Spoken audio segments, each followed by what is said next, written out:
Everyone thinks that great workers just go where the money is, but they don't. And if you run a trades or construction business and you've been hiring for longer than 5 minutes, you already lost a great candidate to a bigger firm with deeper pockets and thought, yeah, well, we just can't compete on salary. But after helping more than 100 technical businesses hire more than 500 people in the field, I can tell you that's not why you're losing them.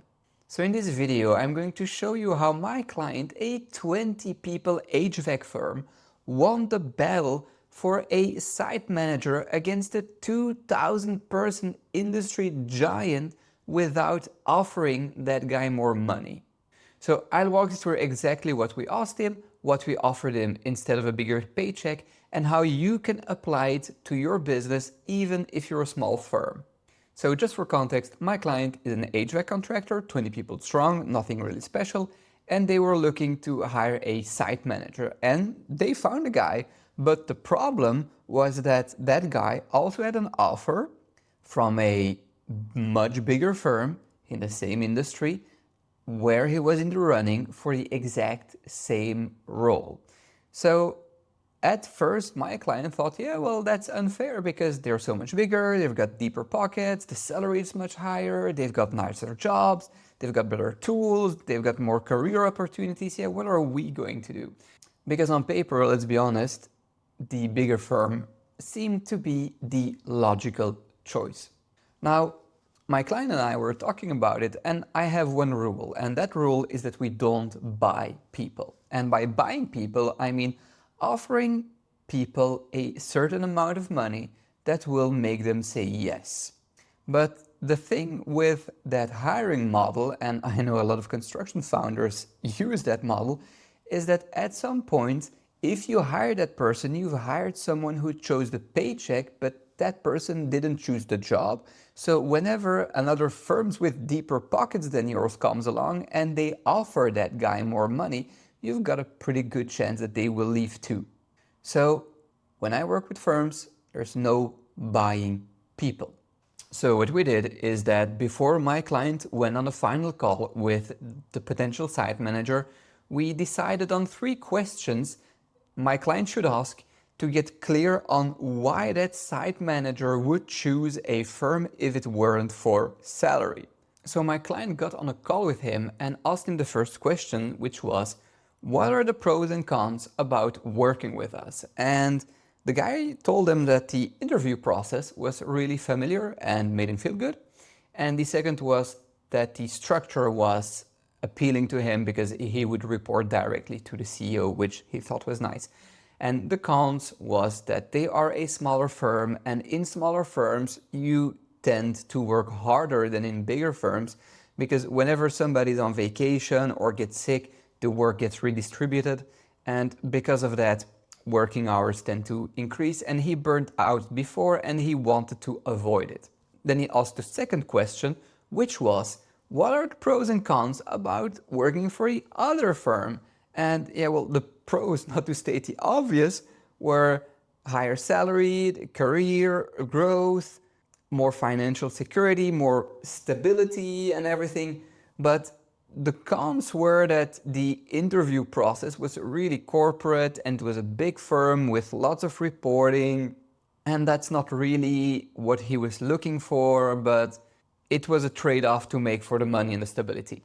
Now, the third question is where everything shifted because my client asked the guy, okay, well, if we take money and salary and promotions and all those things out of the equation, where would you want to work?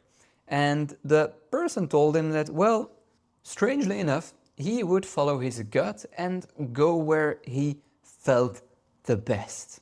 Now, after talking over it, we realized that his real fear would be burning out again. So we used that and we weaponized it.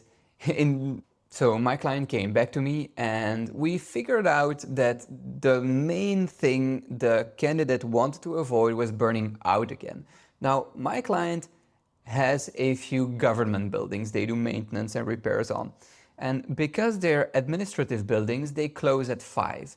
And that means that 1, there is no or very little possibility of doing overtime, especially for a site manager.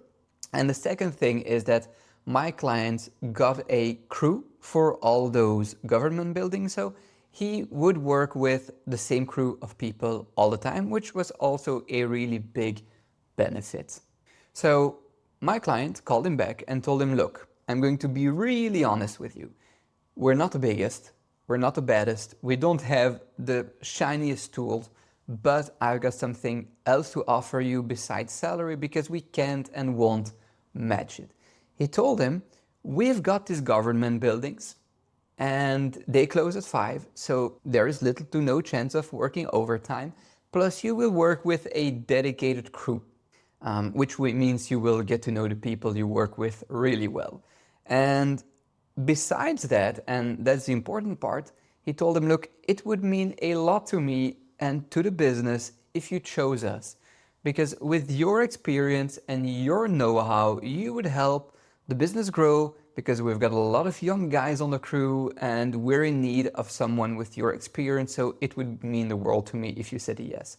And that last part was the emotional tipping point that made a guy say yes, because we knew that he wanted to feel that he was a feelings person, so we genuinely spoke to those feelings. And that's how he chose the small firm over the industry giant. And not for the money, but how he felt or how the firm made him feel during the interview and offer process. Because you see, money only gets you so far. It gets you through the door, to say so. But it's not what makes people decide and stay most of the times. I like to make this comparison. Hiring is like sales. When you send a quote or make an offer to a client, or you send an offer to a candidate, you're basically saying, hey, look, I want you to work with us and these are the terms. Now, clients will very often tell you, I don't know, I've got some questions, I need to think about it, what can you do about the price, and all those other fun things. And candidates will say you the same thing in a different way because they're looking also into a different firm, or maybe they also want to talk money, or they're still hesitating, or need to talk to the wife instead of the business partner. You don't need to go straight to the money because there are other things you can do. So just like you could say to your client that you can start earlier, or you will give them priority, or your best workers, you can give some benefits to your applicant too. Because at the end of the day, if you can sell without lowering your price, or if you can hire without going up and spending more money on salary, at the end of the day, you're making more profit. So if you run a trades or construction company and you want help with attracting, hiring, and keeping qualified field workers, click the link down below. If not, just give me a subscribe. Thanks.